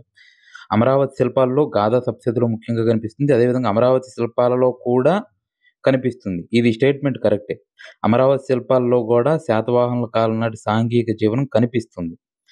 శాతవాహనుల పరిపాలనలో సలహాలిచ్చేందుకు పౌర సభలు ఉన్నాయని తెలిపే గ్రంథం బృహత్కథ అన్నాడు. ఇది తప్పు. శాతవాహనుల కాలంలో పరిపాలనలో సలహా ఇచ్చేందుకు పౌర సభలున్నాయని తెలిపే గ్రంథం గాథా సప్తశతి. గాథా సప్తశతి గ్రంథం తెలియజేస్తుంది. శాతవాహనుల కాలం నాటి విదేశీ వర్తకము మరియు రేవు పట్టణాలను గురించి ఈ క్రింది ఏ గ్రంథంలో వివరించబడలేదన్నాడు. చూస్తే పెరిప్లస్ ఆఫ్ ది ఎరిత్రియన్స్ ఇది పేర్కొంటుంది. ఈ గ్రంథము రాస్తుంది. అదేవిధంగా Claudius Ptolemy guide to geography ఈ గ్రంథంలోనూ ఉంటుంది. ప్లినీ యొక్క న్యాచురల్ హిస్టరీ ఈ గ్రంథంలోనూ రాయబడుతుంది. మెగాస్తనీస్ ఇండికా గ్రంథంలో రాయబడలేదు. వాళ్ళ సైనిక వ్యవస్థ గురించి పేర్కొంటుంది గానీ, ఇంకా పరిపాలన గురించి పేర్కొంటుంది గానీ, వర్తక వాణిజ్య వివరాలు, రేవు పట్టణాలను గురించి ఇది పేర్కొనబడదు. ఈ పెరిప్లస్ ఆఫ్ ది ఎరిత్రియన్స్ అయితే అరెకమేడు ఇప్పుడు పాండిచ్చేరిని అంతర్జాతీయ రేవు పట్టణం అని పేర్కొంటుంది. ఇంకా రోమన్ల విపణి వీధి అని పేర్కొంటుంది ఇది. అదేవిధంగా టాలమీ యొక్క గైడ్ టు జాగ్రఫీ. ఈ గైడ్ టు జాగ్రఫీ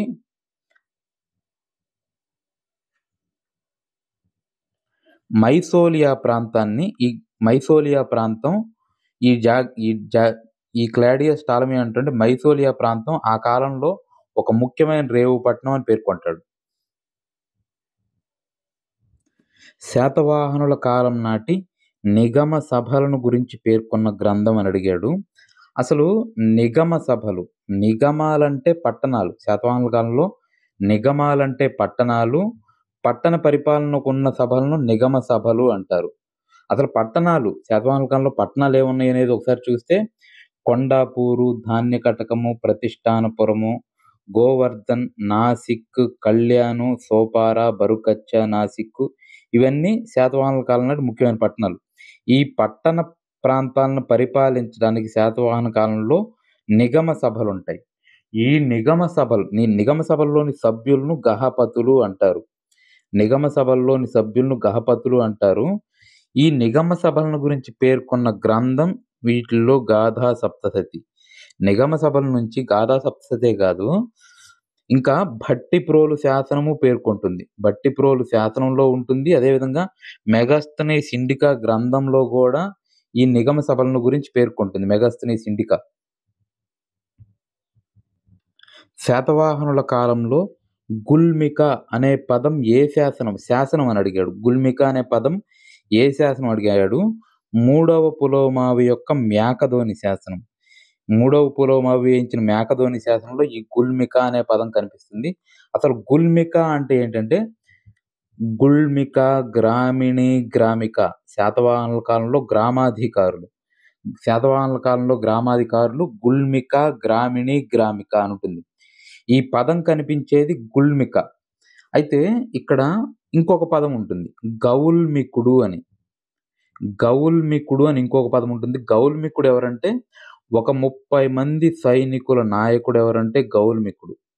30 మంది సైనికుల నాయకుడు ఎవరంటే గౌల్మికుడు. శకులు శాతవాహనుల మధ్య సంఘర్షణ జరుగుతుంది పశ్చిమ ఉత్తర ప్రాంతాల్లో.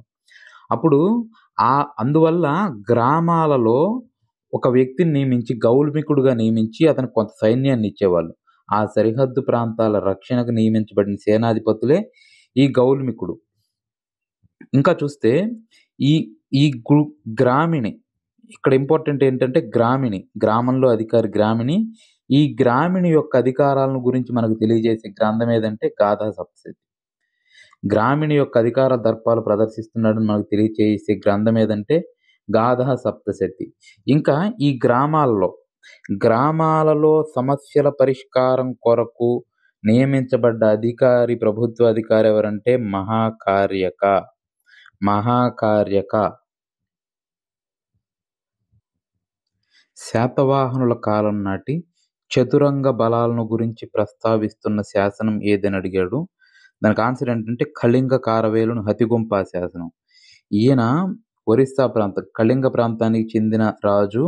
ఆయన శాతవాహనుల కాలంలో రథ, గజ, తురగ, పదాతి దళాలతో కూడిన ఒక పెద్ద సైన్యం ఉండేదని తెలియజేస్తాడు.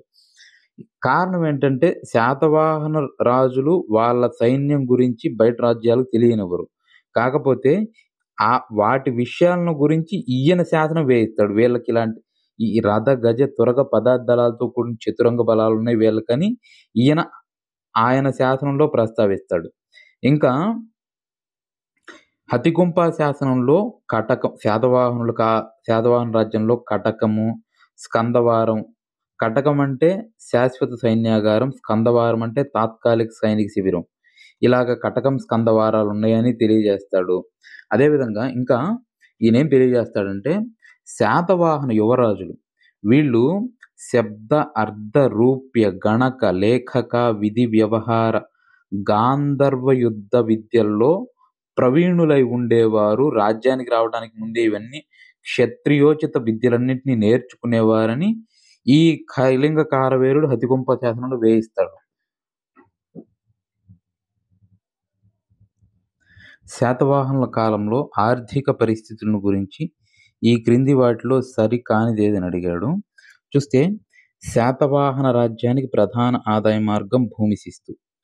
శాతవాహన రాజ్యమే కాదు తర్వాత రాజవంశాలకు కూడా ఈవెన్ 17, 18వ శతాబ్దం దాకా ఆ రాజ్యానికి ప్రధాన ఆదాయ మార్గం ఏదంటే భూమి శిస్తే. భూమి శిస్తు ఎంత ఉంటుందంటే 1/6 వంతు. శాతవాహనుల నుంచి అన్ని రాజవంశాల్లోనూ 1/6 వంతు ఉంది. ఒక్క విజయనగర సామ్రాజ్యంలో మాత్రం 1/2 వంతు, 1/3 వంతు ఉంటుంది భూమి శిస్తు. ఇంకా గాథా సప్తశతి, శాలి, శ్యామక అనే పేరుతో వరిలోని కొన్ని రకాలను పేర్కొన్నది అన్నాడు. ఇది కరెక్టే. ఇక్కడ మనం వరిలోని కొన్ని రకాలను చూస్తే ఈ శాలి, శ్యామక శాతవాహనుల కాలం నాటివి. ఉదాహరణకు ఇంకా రెడ్డి రాజుల కాలంలో వరిలోని కొన్ని రకాల గురించి పేర్కొంటాడు. కలమశాలి, పతంగ, హొయన, శిరాముఖ ఇట్లాగా వరిలోని రకరకాలని రెడ్డి రాజుల కాలంలో ఇవి పేర్కొంటారు. ఇది కరెక్టే. ప్రధాన వాణిజ్య పంట చెరకు అన్నాడు. ఇది తప్పు. ఈ స్టేట్మెంట్ తప్పు కాబట్టి ఆన్సర్ ఇది కరెక్ట్. ప్రధాన వాణిజ్య పంట కొబ్బరి. ఆ కాలంలో ప్రధాన వాణిజ్య పంట కొబ్బరి. చూస్తే కొబ్బరిని ఆ కాలంలో కొబ్బరి పంటను మలేషియా దేశం నుండి స్వీకరించారు. భారతదేశంలో మొదటిసారిగా కొబ్బరి పంటను ప్రవేశపెట్టింది ఈ శాతవాహనుల కాలంలోనే. శాతవాహనులే ప్రవేశపెడతారు. మలయ దేశంలో కొబ్బరికి న్యోర్ కలి అని పేరు ఉంటుంది. దాని నుండే నారికేళం అనే పేరు వచ్చింది అని కొబ్బరికాయ అనే పేరు వచ్చింది. ఇది ఎవరు పేర్కొంటారంటే డిడి కౌసాంబి పేర్కొంటాడు. ఇంకా అరికమేడులో కొబ్బరి నార పగ్గం ఒకటి దొరుకుతుంది. ఇంకా చాలా మంది ఉదాహరణకు వృషభదత్తుడు ఒక 32,000 కొబ్బరి చెట్లు గల తోటను బ్రాహ్మణులకు దానం చేస్తాడు. తర్వాత చూస్తే ఈ కాలంలో జనుము పశుగ్రాసంగా ఉపయోగించేవారు అన్నాడు. ఇది కరెక్టే. జనుము పశుగ్రాసంగా ఉపయోగించేవారు. ఎద్దుల బండిని ప్రధాన ప్రయాణ సాధనంగా ఉపయోగించేవాళ్ళు. శాతవాహనుల కాలంలో వడ్డీ రేటు ఎంత ఉండేదని అడిగాడు. సింపుల్గా చూస్తే 12% వడ్డీ రేటు. దీని హిస్టరీ చూస్తే ఇది ఎక్కడ ఉంటుంది, మనం ఎట్లాగా దీన్ని కనుక్కుంటామంటే గోవర్ధన మండలం, నాసిక్ జిల్లా గోవర్ధన మండలంలో కొలిక శ్రేణి వారు. ఆ కాలంలో శ్రేణులు బ్యాంకులుగా వ్యవహరించేవి. కొలికలంటే నేత పనివారు, సాలెవారు. ఈ గోవర్ధన మండలంలోని కొలిక శ్రేణి వారు ఒక 2,000 రూపాయల కర్షపణాలను శాశ్వత నిధిగా అంగీకరించి దాని మీద నెలకు 100కు ఒక కర్షపణం. నెలకు 100కు ఒక కర్షపణం అంటే 12% వడ్డీ ఇక్కడ ఉంటుంది. నెలకు 100కు ఒక కర్షపణం 12% వడ్డీతోటి నాసిక్ గుహ విహారంలో 20 మంది బౌద్ధ భిక్షువులకి ఒక్కొక్కరికి సంవత్సరానికి 12 కర్షపణాలు 12 బౌద్ధ భిక్షువులకు 12 కర్షపణాలు ఇచ్చేటట్లుగా అంగీకరించిందని ఎవరు రాస్తారంటే శక వృషభదత్తుని నాసిక్ శాసనం. శక వృషభదత్తుని నాసిక్ శాసనంలో ఈ విధంగా ఉంటుంది. ఈ ప్రశ్న నంబర్ ఆఫ్ టైమ్స్ ఈ రకంగా అడిగారు. ఇట్లా 12% వడ్డీ రేటని 12% వడ్డీ రేటుని ఎక్కడుందని, ఏ శ్రేణి వారు బ్యాంకుగా పనిచేశారని, ఇట్లాగా నంబర్ ఆఫ్ టైమ్స్ ఈ క్వశ్చన్ అడిగారు. శాతవాహనుల కాలంలో నీటి తీరువా పన్నుని ఏమని పిలిచేవారని అడిగారు. శాతవాహనుల కాలంలో నీటి తీరువా పన్నుని సుల్క అంటారు. సుల్క అంటే నీటి తీరువా పన్ను. కరకొర అంటే చేతి వృత్తుల వారిపై విధించే పన్ను. చేతి వృత్తుల వారిపై విధించే పన్ను కరకొర. అదేవిధంగా కర అంటే కూరగాయలు తోటలపై విధించే పన్ను. బేయమేయ అంటే ఆ కాలం నాటి భూమి శిస్తును భాగా అని గాని బేయమేయ అని గాని అంటారు. ఇది ఆ కాలం నాటి 1/6 వంతు. శాతవాహనుల కాలంలో అక్కడి బౌద్ధ సంఘాలు ఎడ్ల బండ్లను దానంగా స్వీకరించి వాటిని వర్తకులకు అద్దెకిస్తున్నట్లు తెలిపే శాసనం ఏదంటే అల్లూరు శాసనం. అల్లూరు శాసనం ఏం చెప్తుందంటే అక్కడ బౌద్ధ సంఘాలు ఎడ్ల బండ్లను దానంగా స్వీకరించి వాటిని అవసరమైతే వాళ్ళు వాడుకుంటారు, అవసరం లేనప్పుడు ఎవరైనా వర్తకులకు అద్దెకిస్తారు. ఆ అద్దె తీసుకొని వీళ్ళు బ్రతుకుతున్నట్లుగా చెప్తుంది. అది అల్లూరు శాసనం. ఈ అల్లూరు శాసనమే మనకి యోనక దివ్యను పేర్కొంటుంది. యోనక దివ్య అంటే ఆ కాలం నాటి లైట్ హౌస్ అంటారు. సముద్రాల్లో ఒడ్డున లైట్ హౌస్ని ఏర్పాటు చేస్తారు. శాతవాహనుల కాలంలో ఒక సువర్ణం 35 కర్షపణాలకు సమానమని తెలియజేస్తున్న శాసనం అడిగాడు. సువర్ణం అంటే బంగారు నాణెం, కర్షాపణం అంటే వెండి నాణెం. ఒక బంగారు నాణెం 35 వెండి నాణ్యాలకు సమానమని తెలియజేస్తున్న శాసనం శక వృషభదత్తుని నాసిక్ శాసనం. శాతవాహనుల కాలంలో ఈ క్రింది వాటిలో ఏది తూర్పు తీరంలోని ఓడరేవు కానిది అని అడిగాడు. చూస్తే మైసోలియా, కంటకశిల, అరికమేడు ఇవన్నీ తూర్పు తీరంలో ఓడరేవులు. కళ్యాణి పశ్చిమ తీరంలో ఓడరేవు, ఇది కర్ణాటకలో ఉంటుంది. అసలు తూర్పు తీరంలో ఓడరేవులు అనేవి ఒకసారి చూస్తే మైసోలియా, అరికమేడు, కంటకశిల లేదా ఘంటసాల, కోరంగి, చినగంజాము, కొడ్డూరు ఇవి తూర్పు తీరంలో ఓడరేవులు. పశ్చిమ తీరంలో ఓడరేవులు చూసుకుంటే ఇది కర్ణాటకలో ఉంటుంది. ఇదిగాక సోపార, ఇది మహారాష్ట్రలో ఉంటుంది. సోపార మహారాష్ట్ర. అదేవిధంగా బరుకచ్చ లేదా బ్రోచ్, ఇది శాతవాహనుల ముఖ్యమైన రేవు పట్టణం బరుకచ్చ. శాతవాహనుల కాలంలో ఈ క్రింది వర్తక కేంద్రాల్లో సరికానిది ఏది అని అడిగాడు. ఈ గూడూరు సన్నబట్టలు, ఇది కరెక్టే. గూడూరు సన్నబట్టలు. పల్నాడు వజ్రాలు, ఇది కరెక్టే. గుంటుపల్లి రాగి ఇనుము, ఇది కరెక్టే. విదిశ తగరం జౌలి అన్నాడు, ఇది తప్పు. కరెక్ట్ ఆన్సర్ ఏంటంటే విదిశ అనేది దంతపు వస్తువులకు ఫేమస్. ఈ తగరం జౌళి అనేది ప్రతిష్టానపురము తగరం జౌళి పరిశ్రమలకు ఫేమస్. శాతవాహనుల కాలంలో శైవ మతం గురించి ఈ క్రింది వాటిలో సరికానిది అని అడిగారు. చూస్తే శాతవాహనుల కాలం నాటి అతి ప్రాచీనమైన శివలింగం గుడిమల్లం, ఇది కరెక్టే. అసలు ఈ గుడిమల్లం శివలింగం అనేది భారతదేశంలోని అతి ప్రాచీనమైన గుడి. గుడిమల్లం అనేది భారతదేశంలోని అతి ప్రాచీనమైన గుడి. ఈ గుడికున్న పేరు పరశురామేశ్వర దేవాలయం. ఈ గుడిమల్లం దేవాలయం వాస్తు గజపృష్ఠ విధానం, ఇది కరెక్టే. గజపృష్ఠ విధానం అంటే ఏనుగుని వెనక వైపు నుంచి చూసినప్పుడు ఎట్లా ఉంటుందో ఆ విధంగా దీన్ని నిర్మించారు.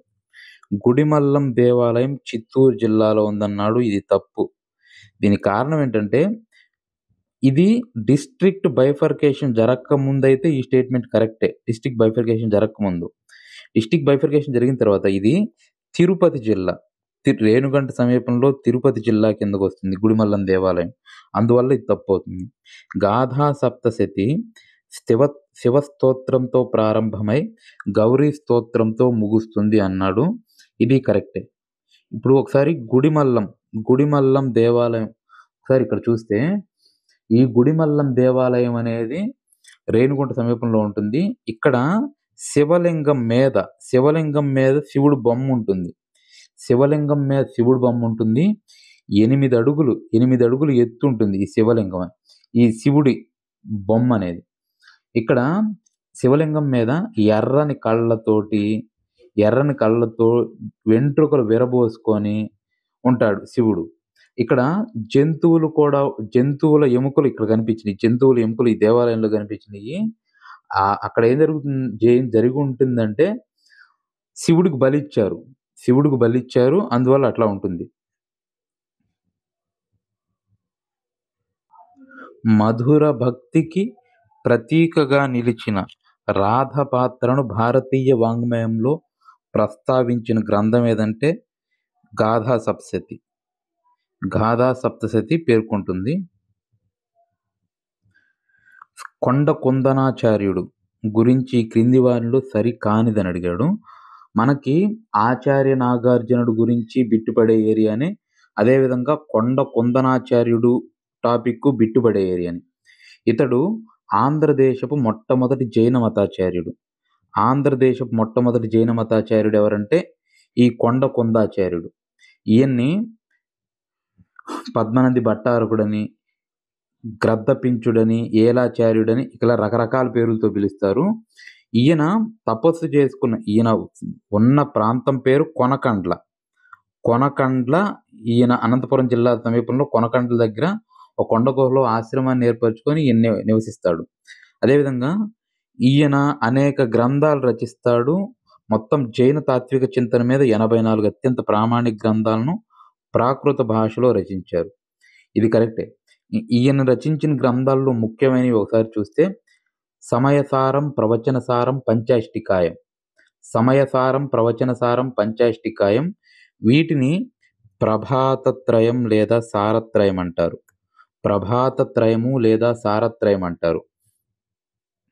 ఇంకా ఇతను రచించిన సమయసారం గ్రంథం శ్వేతంబరులు మరియు దిగంబరులకు ఆచరణీయమైంది అన్నాడు. ఇది కరెక్టే. సమయసారం గ్రంథం బోత్ శ్వేతంబరులు, దిగంబరులు ఇద్దరూ ఆచరిస్తారు దీన్ని. ఇతను అభేదవాదాన్ని బోధించాడన్నాడు. ఇది తప్పు. ఇతను అభేదవాదాన్ని ఖండించాడు. ఈ అభేదవాదాన్ని దివాకరుడనే అతను బోధిస్తాడు. దివాకరుడనే జైన సన్యాసి అభేదవాదాన్ని బోధిస్తే దాన్ని ఖండించి అనేకాంతవాదాన్ని బోధించేది ఎవరంటే కొండ కుందాచార్యుడు. ఇతను సరస్వతి గచ్చ బలాత్కార గణాన్ని ఇతను స్థాపిస్తాడు. ఈ సరస్వతి గచ్చనే వక్రగచ్చ అంటారు. ఈ సరస్వతి గచ్చని.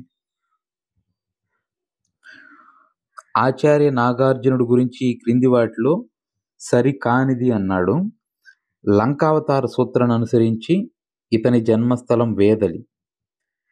హుయాన్ శాంగ్ ప్రకారం ఇతని జన్మస్థలం శ్రీపర్వతం ధాన్యకటకం మధ్యలో ఉన్న గ్రామం అన్నాడు. ఇది కరెక్టే. ఇతను 2వ బౌద్ధ సంగీతికి హాజరయ్యాడన్నాడు. ఇది తప్పు. ఇతను 4వ బౌద్ధ సంగీతికి హాజరవుతాడు. 4వ బౌద్ధ సంగీతికి ఇతను హాజరవుతాడు. ఇతను బుద్ధుడు తర్వాత 2వ బుద్ధుడు అంతటి వాడుగా పేరు తెచ్చుకుంటాడు. కారణం ఏంటంటే, ఆ టయానికి బ్రాహ్మణ మతము హిందూ మతంగా మారిపోయి అప్పుడు దాకా ఉన్న బౌద్ధం పాటించే వాళ్ళందరినీ తన వైపు ఆకర్షిస్తుంది.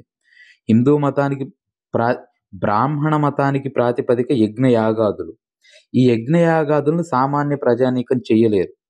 అందువల్ల ఆనాటి సామాన్య ప్రజానీకం ఒకవైపు జైన మతం వైపు, బౌద్ధ మతం వైపు ఆకర్షితులై అటువైపు ఉంటారు. అందువల్ల ఆ బ్రాహ్మణ వైదిక మతం అనేది తనను తాను సంస్కరించుకొని హిందూ మతంగా హిందూ మతంగా మారిపోతుంది.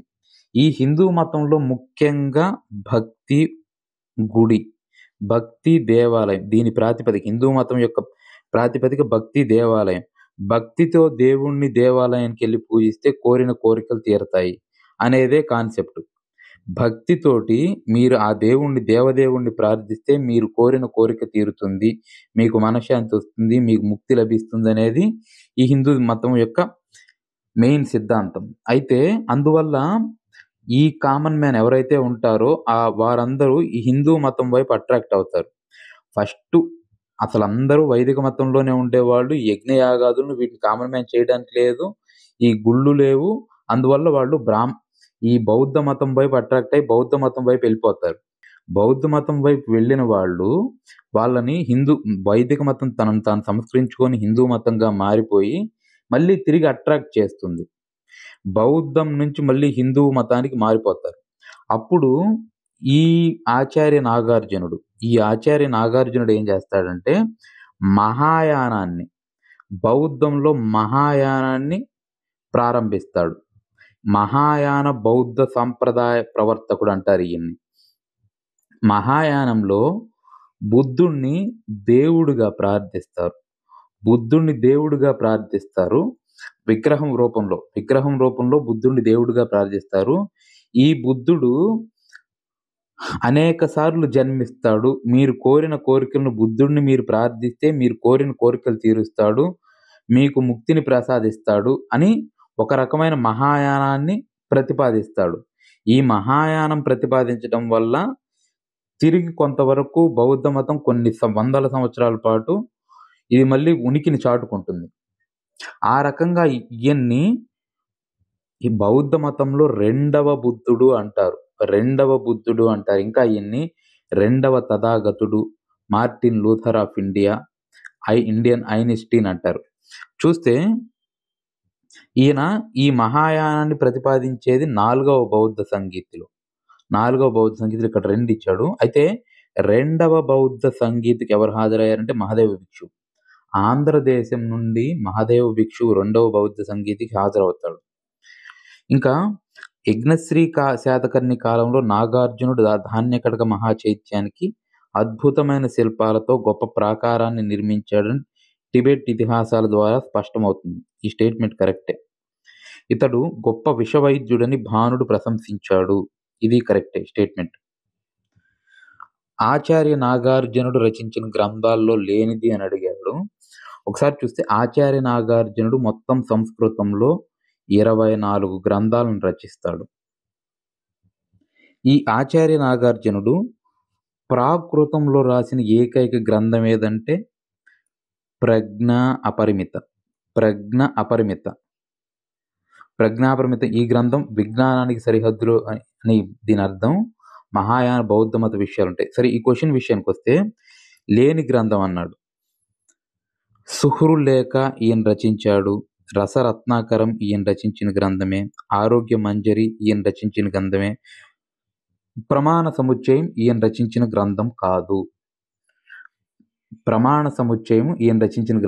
ఒకసారి ఈ 24 గ్రంథాలు గుర్తుపెట్టుకోవాల్సిందే. 2017లో అడిగిన పేపర్లో ఒక క్వశ్చన్, యోగాసారం అది ఎవరికి సంబంధించింది అని అడిగాడు. ఆ యోగాసారం ఈ ఆచార్య నాగార్జునుడే రచిస్తాడు. ఇక్కడ చూస్తే ఈ ప్రమాణ సముచ్చయం దిగ్నాగుడు రచిస్తాడు. ప్రమాణ సముచ్చయం గ్రంథాన్ని రచిస్తాడు. ఒకసారి చూస్తే ఈ గ్రంథాల్లో ఈ సుహృల్లేఖ అనే గ్రంథం నాగార్జున గ్రంథాల్లో అతి ముఖ్యమైనది. ఈ గ్రంథాన్ని తన మిత్రుడు యజ్ఞశ్రీ శాతకర్ణి కోసం ఇది యజ్ఞశ్రీ శాతకర్ణి మరియు ఆచార్య నాగార్జునుడి మధ్య ఉత్తర ప్రత్యుత్తరాలు, మహాయానం విషయాలకు సంబంధించి ఉత్తర ప్రత్యుత్తరాలే సుహృల్లేఖ. ఈ సుహృల్లేఖ గ్రంథాన్ని ఆనాటి విషయాలను ఆనాటి పండితులు కంఠస్థం చేసేవారిని, విద్యార్థులు కంఠస్థం చేసేవారని ఇస్సింగ్ అనేవాడు పేర్కొంటాడు. అదేవిధంగా రసరత్నాకరంలో ఏమనుంటుందంటే రసరత్నాకరమే రసాయన శాస్త్ర పితామహుడుగా ప్రసిద్ధి చెందాడు. ఈ పుస్తకం రాయడం వల్ల రసాయన శాస్త్ర పితామహుడుగా పేరు పొందాడు ఈ రసరత్నాకరం. ఆరోగ్య మంజరి అంటే వైద్య శాస్త్రపరంగా రాసిన గ్రంథం. ఇంకా ఇంపార్టెంట్ ఈ 'రత్నావళి రాజపరికథ' అని ఒక గ్రంథం ఉంటుంది. అందులో శ్రేయోరాజ సిద్ధాంతం ఎట్లా పరిపాలించాలనే ఒక గ్రంథం ఒకటి ఇంపార్టెంటు. అదేవిధంగా సాంఖ్యముల శాస్త్రం, సాపేక్ష సిద్ధాంతం, సాంఖ్యముల శాస్త్రం అని ఇంకో గ్రంథం ఉంటుందని, తర్వాత మాధ్యమిక కారిక, శూన్య సప్తశతి ఇట్లాగా మొత్తం 24 గ్రంథాలుంటాయి. అవి ఇంపార్టెంటే ఒకసారి చూసుకోండి. ఇది మాత్రం దిగ్నాగుడు రచిస్తాడు. దిగ్నాగుడు ప్రమాణ సముచ్చయం, ప్రజ్ఞా అపరిమిత సంగ్రహం మొదలైన గ్రంథాలను ఈయన రచిస్తాడు. అజంతాలోని ఏ గుహలో యక్షుల చిత్రం అద్భుతంగా పెయింటింగ్ చేయబడిందని అడిగాడు. యాక్చువల్‌గా 9, 10 గుహలో అజంతాలోని 9, 10 గుహలో శాతవాహనుల కాలం నాటివి. శాతవాహనుల కాలం నాటి ఈ గుహల్లో 9వ గుహలో యక్షుల చిత్రం. 9వ గుహలో యక్షుల చిత్రం అద్భుతంగా పెయింటింగ్ చేయబడుతుంది. 10వ గుహలో శ్వేత గజజాతక చిత్రం. శ్వేత గజజాతక చిత్రం దీన్నే షడ్డంత జాతక కథ అంటారు. అది అద్భుతంగా పెయింటింగ్ చేయబడుతుంది. ఒకసారి చూస్తే ప్రముఖ బౌద్ధ క్షేత్రం అమరావతి గురించి ఈ క్రింది వాటిలో సరికానిది అని అడిగాడు. అమరావతి స్తూపాన్ని 1797లో అలెగ్జాండర్ రే కనుగొన్నాడన్నాడు. ఇది తప్పు. ఇది తప్పు. అమరావతి స్తూపాన్ని 1797 ఇది కరెక్టే. కల్నల్ మెకంజీ కనుగొన్నాడు. అమరావతి స్తూపాన్ని కల్నల్ మెకంజీ కనుగొన్నాడు. ఈ అలెగ్జాండర్ రే దేన్ని కనుగొన్నాడంటే భట్టిప్రోలు బౌద్ధ మత క్షేత్రాన్ని అలెగ్జాండర్ రే కనుగొంటాడు. చూస్తే ఇక్కడ శిల్పాలలో భరతనాట్య శాస్త్రంలోని భంగిమలు చెక్కబడ్డాయి అన్నాడు. ఇది కరెక్టే. భరతనాట్య శాస్త్రంలోని భంగిమలు ఇక్కడ చెక్కబడతాయి. ఈ అమరావతి స్తూప ఫలకాలు లండన్ మ్యూజియం, మద్రాస్ మ్యూజియంలో భద్రపరిచారు అన్నాడు. ఇది కరెక్టే. అమరావతి స్తూప ఫలకాలు లండన్ మ్యూజియంలో కొన్ని, మద్రాస్ మ్యూజియంలో కొన్ని భద్రపరుస్తారు. అమరావతి శిల్పాల్లో నలదమన అనాథ పిండక కథలు కలవు అన్నాడు. ఇది కరెక్టే. ఇక్కడ ఈ అమరావతి స్తూపం, ఈ అమరావతి బౌద్ధ క్షేత్రంలో అమరావతి స్తూపం ఉంటుంది. ఈ అమరావతి స్తూపం గురించి వెరీ వెరీ ఇంపార్టెంట్. ఖచ్చితంగా ఈ స్తూపం యొక్క ప్రత్యేకత ఒకసారి చూస్తే 4 దిక్కులు స్తూపానికి 4 దిక్కుల్లో ఒక్కో దాని మీద ఆయక స్తంభాలు అంటే ఒక్కో దాని మీద 5 నిలువు స్తంభాలు ఉంటాయి. ఆ నిలువు స్తంభాల్లో ఏముంటాయంటే బుద్ధుని జీవితంలోని 5 ఘట్టాలు ఉంటాయి. ఉంటాయి. అవి చూస్తే ఒకసారి బుద్ధుని జన్మం పద్మం, గుర్రం అంటే మహాభినిష్క్రమణం, జ్ఞానోదయం అంటే బోధి వృక్షం, ధర్మచక్రం అంటే ధర్మచక్ర పరివర్తన, మహాపరినిర్యాణం అంటే స్తూపం. ఇట్లాగా 5 ఉంటాయి. ఒకసారి అమరావతి స్తూపం గురించి కూడా ఒకసారి జాగ్రత్తగా చూసుకోండి. నాగార్జున కొండపై యజ్ఞశ్రీ తొలపించిన పారావత విహారంలో 1500 గదులుండేవని తెలియజేసిన విదేశీ యాత్రికుడు పాహియాన్. 1500 గదులుండేవని, వెలుతురు బాగా వచ్చేదని ఈ పాహియాన్ అనే అతను రాస్తాడు. అమరావతి శిల్పకళ గురించి, అమరావతి స్తూపం చదువుకునేటప్పుడే ఈ అమరావతి శిల్పకళ గురించి కూడా ఒకసారి చూడాలి. అమరావతి శైలిలో పద్మంపై పద్మాసనంలో కూర్చున్న బుద్ధుడు కనిపిస్తాడు. ఇది కరెక్టే. పద్మంపై పద్మాసనంలో కూర్చున్న బుద్ధుడు ఈ శైలిలో కనిపిస్తాడు. ఇంకా తొలిసారిగా బుద్ధుడు మీసాలు గడ్డాలతో కనిపిస్తాడు. ఇంకా బుద్ధుడి విగ్రహం పక్కన తెల్ల ఏనుగుల బొమ్మలు చెక్కబడి ఉంటాయి. అది కరెక్టే. ఇక్కడ శిల్పాలలో కూచిపూడి శాస్త్రంలోని భంగిమలు చెక్కబడ్డాయి అన్నాడు. తప్పు. భరతనాట్య శాస్త్రంలోని భంగిమలు చెక్కబడతాయి ఈ శిల్పంలో. అమరావతి శిల్పంలో ద్యోతకమయ్యే కళా కౌశలం భారతీయ శిల్పకళకే పరాకాష్ట అని ఫెర్గ్యూసన్ పేర్కొన్నాడు. ఇది కరెక్టే. భారతీయ శిల్పకళకే పరాకాష్ట అని ఈ అమరావతి శిల్పకళ గురించి పేర్కొన్నాడు. ఇంకా అమరావతి శిల్పంలో 2 దశలున్నాయి. మొదటి దశలో దేశీయమైన సాంచి బిల్సా శిల్పానికి సన్నిహితంగా ఉంటుంది. రెండో దశలో గాంధార శిల్పఛాయలు కనిపిస్తాయన్నాడు. ఇది కరెక్ట్. అమరావతి స్తూపం గురించి ఇంపార్టెంటే, అమరావతి శిల్పకళ గురించి కూడా ఇంపార్టెంటే. సరికానిది అడిగాడు కాబట్టి కరెక్ట్ ఆన్సర్ ఇది అవుతుంది. ఒకసారి అమరావతి శిల్పకళ గురించి చూస్తే ఈ బౌద్ధ యుగ ఆంధ్ర శిల్పానికి అమరావతి రీతి అని పేరు. బౌద్ధ యుగ ఆంధ్ర శిల్పానికి అమరావతి రీతి అనే పేరు. ఇక్కడ ఈ అమరావతి చైత్యంలోనే అమరావతి స్తూపంలో నాగబు అనే పదం ఈ స్తూపం మీద శాసనంలో చెక్కబడి ఉంటుంది. ఇది తొలి తెలుగు పదంగా అంటారు. ఇంకా ఈ అమరావతి శిల్పంలోనే నలదమన అనాథ పిండక కథలు కలవు. బుద్ధుని జీవితంలోని జాతక కథల్ని, ఆయన జీవిత గాథల్ని ఈ శిల్పాల్లో మలిచారు. ఇక్కడ ఇంకా పాలరాయి, బుద్ధుడి విగ్రహాలు చెక్కడానికి పాలరాయి ఉపయోగించారు. ఇక్కడ ఇంకోటి ఇంపార్టెంట్ ఏంటంటే 3 అతి సుందరమైన సామూహిక నృత్య దృశ్యాలున్నాయి. 3 అతి సుందరమైన సామూహిక నృత్య దృశ్యాలున్న శిల్పాలు ఇక్కడ ఉన్నాయి. ఇంకా ఈ అమరావతి శిల్పాల వల్ల మనకి ఆ కాలం నాటి సాంఘిక పరిస్థితుల గురించి తెలుస్తుంది. ఇంక ఈ అమరావతి శిల్పాల వల్ల శాతవాహనుల కాలం నాటి యుద్ధ తంత్రాన్ని మనం చూడొచ్చు. శాతవాహనుల కాలం నాటి సాంఘిక జీవన విధానం దీనివల్ల తెలుస్తుంది. ఇట్లా తెలుస్తున్నాయి అన్నమాట. ఇట్లా అమరావతి శిల్పరీతి గురించి ఇంపార్టెంట్, వెరీ వెరీ ఇంపార్టెంట్. శాతవాహనుల కాలంలో గ్రామాలలో సమస్యల పరిష్కారం కొరకు ఉన్న ప్రభుత్వ అధికారిని ఏమంటారని అడిగారు. దీనికి ఆన్సరు మహాకార్యక. మనం ఇంతకుముందు ఒకసారి మాట్లాడుకున్నాం ఈ క్వశ్చన్ గురించి. మహాకార్యక, గ్రామాల్లో సమస్యల పరిష్కారం కొరకున్న వారిని మహాకార్యక అంటారు. మహాధార్మిక అంటే విద్యా మతపరమైన వివాదాలను పరిష్కరించేవాడు. మహా ఆర్యక అంటే న్యాయపరమైన వివాదాలను పరిష్కరించేవాడు. ప్రతిహారుడు అంటే కోట రక్షకుడు. రాజ్యాధికారాన్ని స్వీకరించడానికి రాజపుత్రులు రాజ్యపాలనకు అవసరమైన అన్ని విద్యల్లో శిక్షణ పొందేవారని తెలిపే శాసనం హతిగుంప శాసనం. మనం ఇంతకుముందే చూసాం. శబ్ద, అర్థ, గుణక మొదలైన విద్యల్లో శిక్షణ పొందేవారని పేర్కొంటారు. రాజక్షేత్రం వెలుపల భూమిని దానం చేయాల్సి వచ్చినప్పుడు రాజు ఆ భూమిని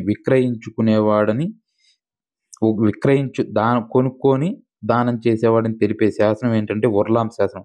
ఇది ప్రీవియస్ ఇయర్ క్వశ్చన్ అండి, ఒకసారి గమనించాలి.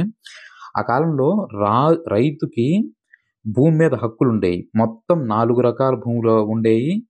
రాజు సొంత భూమి రాజకంకేట అంటారు. దాన్ని కావాలనుకుంటే అతను దానం చేయొచ్చు. కానీ మిగతా 3 భూములు, ఉదాహరణకు గ్రామ సభ భూములు అని ఉండేవి, వ్యక్తిగత ఆస్తుల భూములు ఉండేవి, మత పెద్దల కోసం అగ్రహారాలుగా దానం చేసిన భూములు ఉండేవి.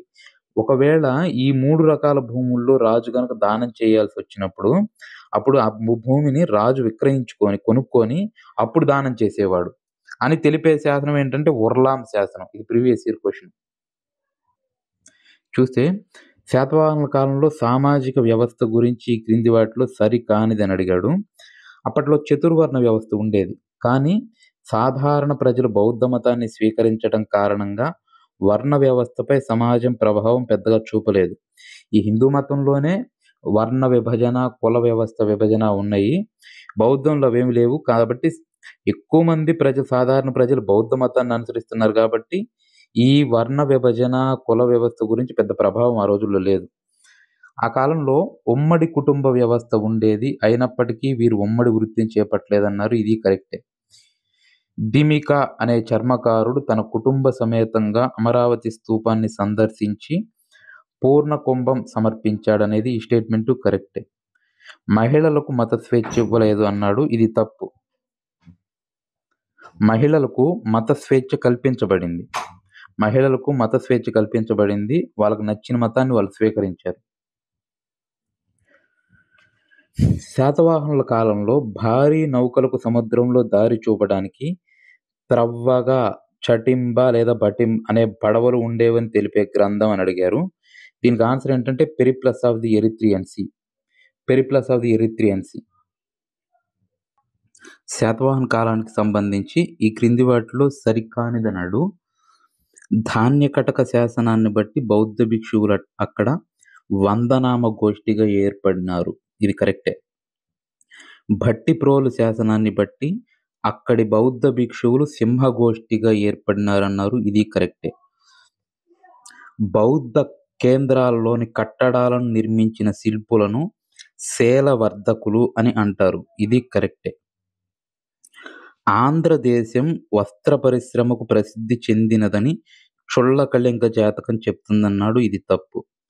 ఆంధ్రదేశం వస్త్ర పరిశ్రమకు ప్రసిద్ధి చెందిందని చెప్పేదేదంటే భీమసేన జాతకం. భీమసేన జాతకం చెప్తుంది ఆంధ్రదేశం వస్త్ర పరిశ్రమకు ప్రసిద్ధి చెందిందని. ఇక్కడ మనకి చుళ్ళకళింగ జాతకం అనేది మనకెక్కడ కనిపిస్తుందంటే మొదటి శాతకర్ణి కళింగ కారవేలుని మీద విజయం సాధించాడని తెలిపే ఏంటంటే చుళ్ళకళింగ జాతకం. 12 మంది స్త్రీ పురుషులు బృందంగా నాట్యం చేసే దృశ్యాలు ఏ గుహలో కలవంటే దానికి ఆన్సర్ కార్లే. ఈ కార్లే గుహలో 12 మంది స్త్రీ పురుషులు బృందంగా నాట్యం చేసే దృశ్యాలు, శిల్పాలు కనిపించాయి. ధాన్య కటకం తూర్పు పర్వతం మీద వజ్రపాణి ఆలయం ఉండేదని పేర్కొన్న విదేశీయుడెవరని అడిగారు. దానికి ఆన్సర్ ఏంటంటే హుయాన్ సాంగ్. ధాన్య కటక తూర్పు పర్వతం మీద వజ్రపాణి ఆలయం ఉండేదని పేర్కొన్న విదేశీయుడు హుయాన్ సాంగ్. కుబేరుడు లేదా కుబ్బీరుడు అనే రాజు నిగమ సభల సాయంతో అక్కడ పరిపాలన చేస్తున్నట్లు తెలిపే శాసనం ఏదంటే భట్టిప్రోలు శాసనం. భట్టిప్రోలు శాసనం ఏం చెప్తుందంటే అక్కడ కుబేరుడు అనే రాజు నిగమ సభల సాయంతో పరిపాలన చేస్తున్నాడని చెప్తుంది. కొండాపూర్, మస్కీ, పైఠాన్ ప్రాంతాల్లో దొరికిన మృణ్మయ శకలాలను గురించి వ్యాఖ్యానించిన చరిత్రకారుడు ఎవరంటే యజ్దాని పండితుడు. ఈయన ఏమంటాడంటే ఆ కాలం నాటి కులారులు అంటే కుమ్మరులు, కుండలు చేసేవాళ్ళు శిల్పాలు చెక్కే వాళ్ళతో ఏమాత్రం తీసిపోరు. ఆ కులారుల పనితనము చాలా గొప్పగా ఉందని ఈయన పేర్కొంటాడు యజ్దాని పండితుడు. ఓకేనండి. ఇప్పుడు ఒక 51 క్వశ్చన్స్ అవి చూశారు కదా.